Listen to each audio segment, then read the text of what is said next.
The second thing we have to absolutely address, and it will take so long before you get anywhere with it, is lying.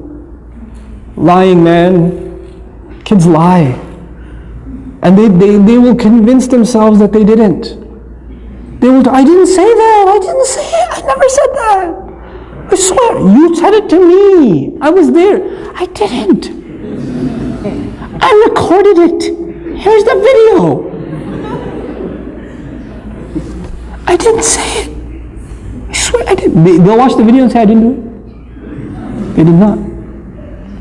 They somehow convinced themselves. You know why that happens? It happens because the first time they lied, and they actually admitted that they lied. Oh, ho, ho, ho, ho, ho, ho, كأنه يوم القيامة.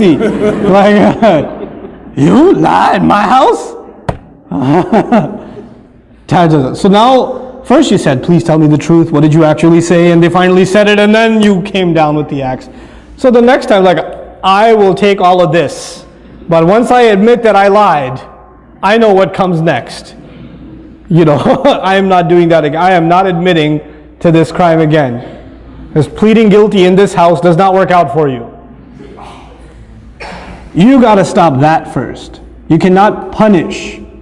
You cannot punish extra for something that happened that's already made you angry. So the mother is angry because the child lied. Or because the child did something bad. Then she's angry because he lied about it. Then she's angry because she's telling me the truth. I'm giving you one last chance.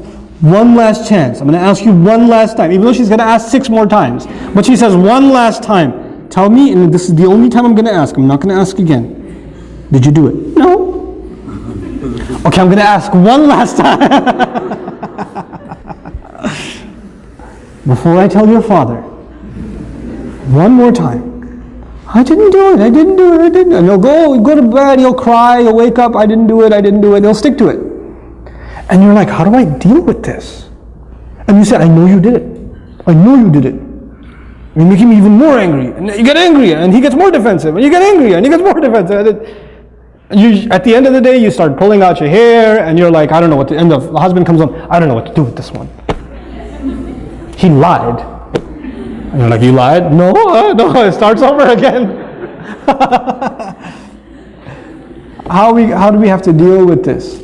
We have to take those situations, and sometimes you just believe them, even though you know they're lying. I believe you, because I trust you. You wouldn't lie to me. You promised last time you wouldn't lie, so I trust you. And the other kid's like, but I trust him. You're fine.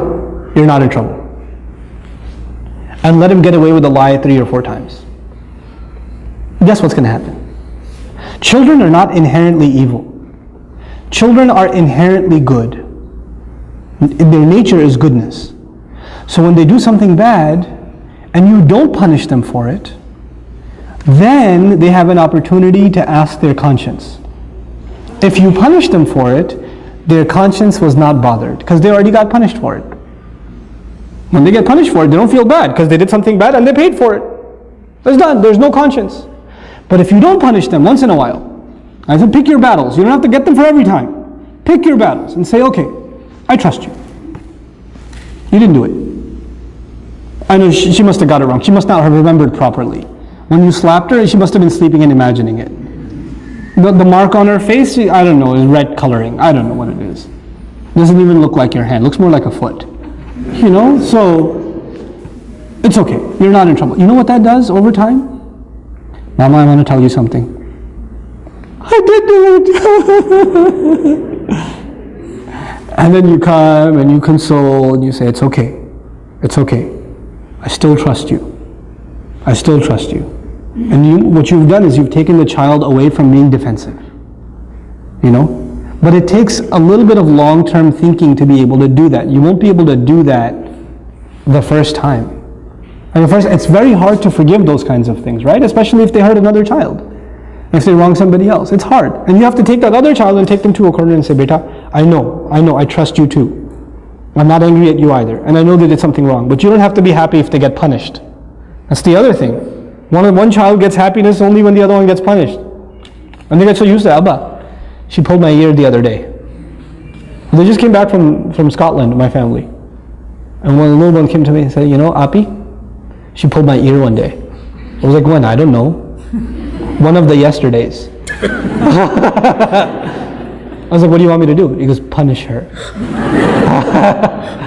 I was like, will that make you happy?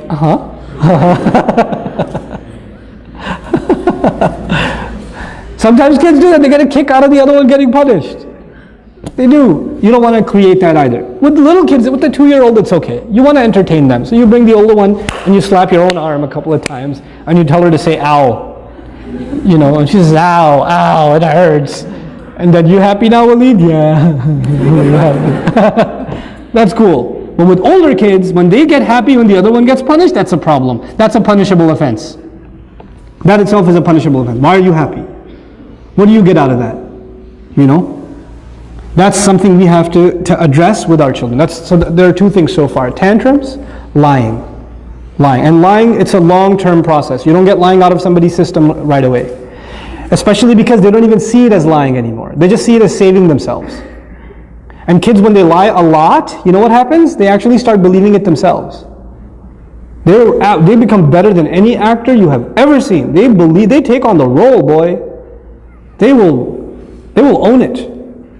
And so you become extremely dumbfounded. Where do you even begin? Well, begin by not tackling it. Begin by disarming, taking the fear away. That's the second thing, right? So the third thing I wanted to highlight is when children are only happy, and I kind of alluded to this now, when children are only happy when the other one loses something, or when the other one got punished or something like that.